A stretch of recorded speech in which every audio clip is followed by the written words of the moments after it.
Les Jézabel de la fin des temps. Les Jézabel de la fin des temps. Ouvrons notre Bible, Apocalypse 2, 20 à 23.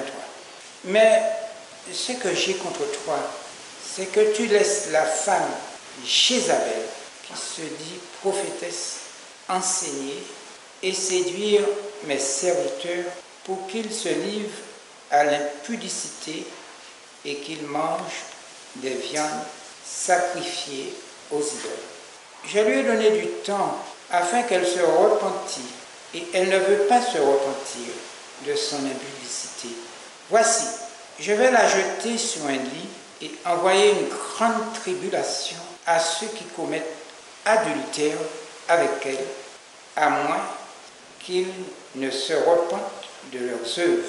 Je ferai mourir de mort ses enfants, et toutes les églises connaîtront que je suis celui qui sonde les reins et les cœurs, et je vous rendrai à chacun selon vos œuvres.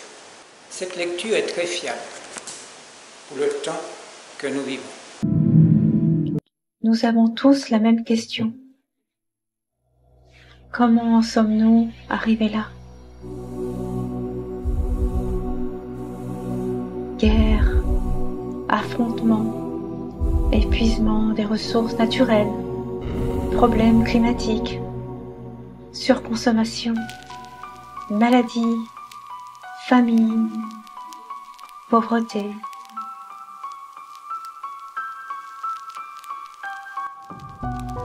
Nous allons inexorablement contre un mur.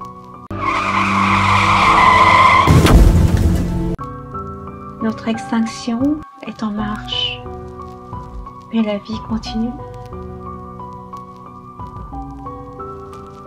Comment expliquer notre impuissance à stopper cette chute consciente? Sans doute, n'avons-nous pas su voir ce qui est pourtant sous nos yeux depuis le début des temps? À ceux qui tirent les ficelles du monde, à ceux qui s'enrichissent sur le dos d'une humanité désemparée, épuisée, perdue, qui lutte constamment pour sa survie.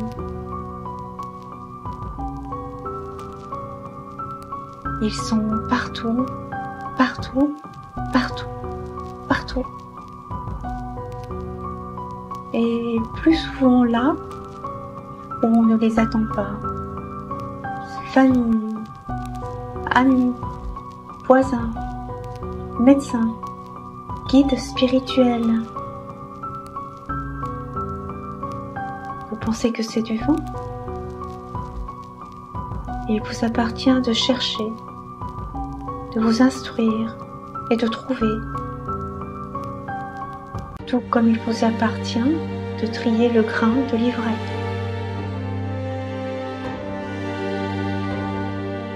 Ils sont appelés portails organiques ou sans âme. Ils sont difficiles à reconnaître et jouent continuellement à nous manipuler sur le plan émotionnel. Ils ne sont donc pas reconnaissables à leurs pseudo-bonnes paroles ou leurs pseudo-bonnes actions. Cependant, même s'ils sont d'extraordinaires acteurs, leur vibration, elle, ne trompe pas.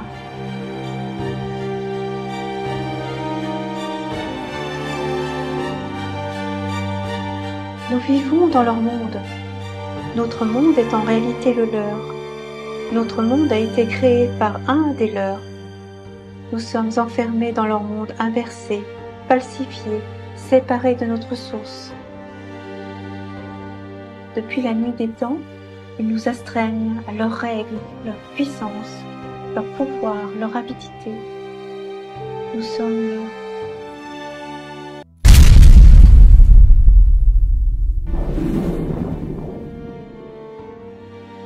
nous maintenir esclaves de leur monde.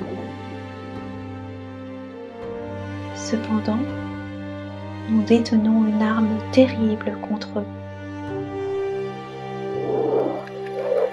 notre conscience. L'éveil des consciences qui a pris de l'ampleur ces dernières années les a mis en déroute. Ils ont développé une stratégie de défense par le biais des nouvelles technologies pour nous détourner de notre éveil.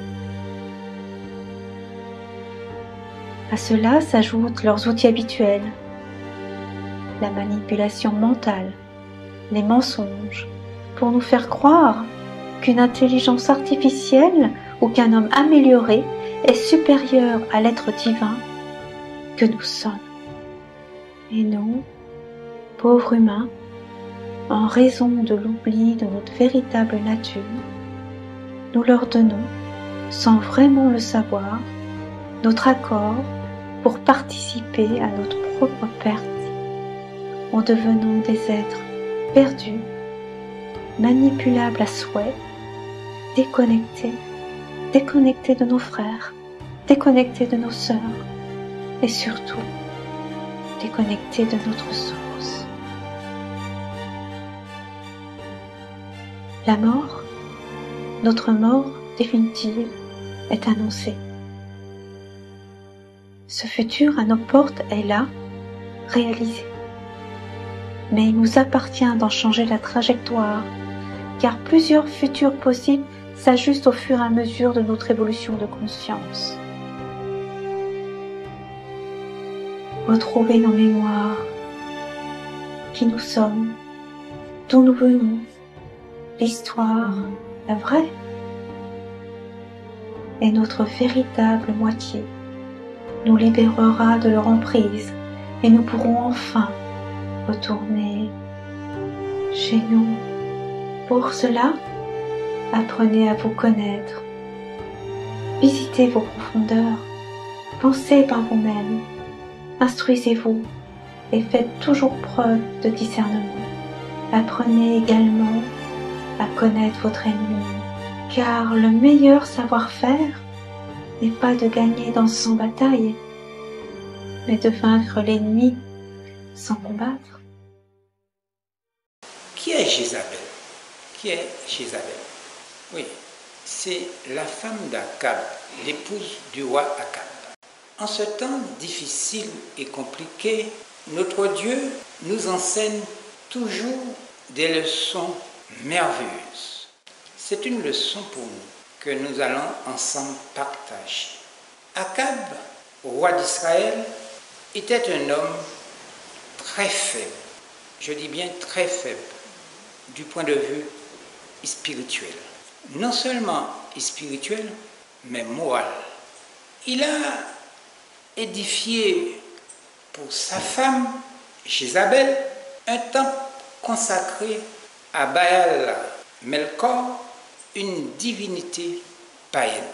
Akab, roi d'Israël, permettait que son épouse, sans scrupule et dominatrice, propage en Israël la religion impure de Baal. Elle a persuadé son mari d'introduire le culte dépravé d'Astarté en Israël. Qu'est-ce que c'est, ou du moins, qu'est-ce que le culte de Baal? Pour répondre à cette question, le culte de Baal n'est qu'un fatras de vices cachés. C'est ça le culte de Baal. À l'époque d'Akab, ou à l'époque de sa femme, Jézabel, des prostituées mâles et femelles pratiquent des sexuels afin d'initier, ou du moins d'inciter Baal à se prodiguer la terre, parce qu'il y avait une très grande sécheresse. Naturellement, c'est une abomination aux yeux de Dieu. Jézabel n'est pas un exemple pour les femmes chrétiennes, ou du moins les femmes qui se déclarent chrétiennes. Elle n'est pas un exemple. Son mépris contre la parole de Dieu au devant de la malédiction. Contre la parole de Dieu, les cultes de Baal sont aussi répandus aujourd'hui parmi les sectes les religions, mais aussi dans les foyers. Je dis bien dans les foyers. Ce sont des idoles modernes que nous connaissons. Nous devons être très vigilants à l'époque que nous vivons, que le culte de Baal ne se trouve pas au sein de nos foyers. Que représente pour vous et moi, je pose cette question, que représente cette situation à vos yeux? L'apostasie. Oui, l'apostasie. En ce temps mauvais, il y a une crise spirituelle. Une crise spirituelle. Prenons notre Bible dans 1 Roi 17, le verset 1. Il est écrit, Élie le Tishbite, l'un des habitants de Galaad, dit à Akab, l'Éternel est vivant, le Dieu d'Israël dont je suis le serviteur, il n'y aura ces années-ci ni rosée, ni pluie, sinon à ma parole. Il n'y aura ni pluie, ni rosée, sinon à ma parole. Le prophète Élie annonce qu'il n'y aurait plus de pluie ni rosée. La Bible en parle jusqu'à maintenant. La parole de Dieu nous enseigne la pluie de la première saison et la pluie de l'arrière-saison. Les avertissements de la parole de Dieu s'accomplissent à la lettre. Mais spirituellement, que signifie la pluie? Que signifie la pluie?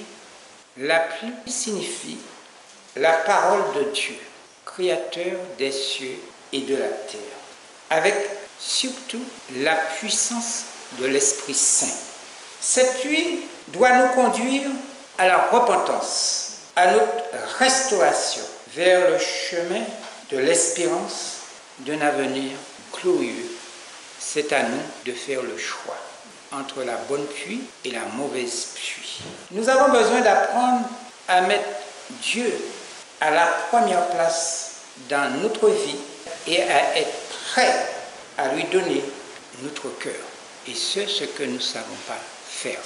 Donner Dieu, créateur des cieux et de la terre, la première place qui est notre cœur. Le cœur, c'est la source de la vie.